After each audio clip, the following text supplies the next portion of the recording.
Donner de l'écoute en 2024 d'une manière nourrissante pour la personne qui reçoit notre écoute, c'est comme un super pouvoir. Il y a tellement de personnes qui s'en vont dans notre société qui sont profondément en manque d'écoute, qui ont un besoin en carence, un besoin non comblé d'écoute, d'empathie, que si vous développez la compétence à être capable de donner de l'écoute aux autres, vous avez à toute fin pratique un super pouvoir. Mais c'est pas si facile que ça en a l'air. Vous allez voir qu'on a beaucoup de réflexes qui entravent la manière dont on peut sincèrement donner de l'écoute empathique.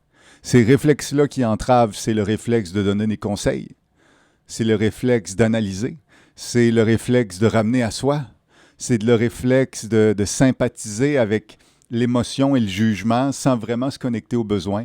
Tous ces réflexes ne nous permettent pas souvent de vraiment se connecter à ce que l'autre personne vit par-delà ce qu'elle se dit. L'écoute, c'est un des 3 mouvements de base de la communication consciente. Écoute empathique, auto-empathie, expression empathique ou expression authentique. Eh bien, c'est un des 3 mouvements de base et comme tel, c'est important de le pratiquer, de le développer, de le maîtriser, que ça devienne un réflexe. Eh bien, c'est exactement ce qu'on va faire dans l'atelier qui arrive, si ça vous tente de vous joindre.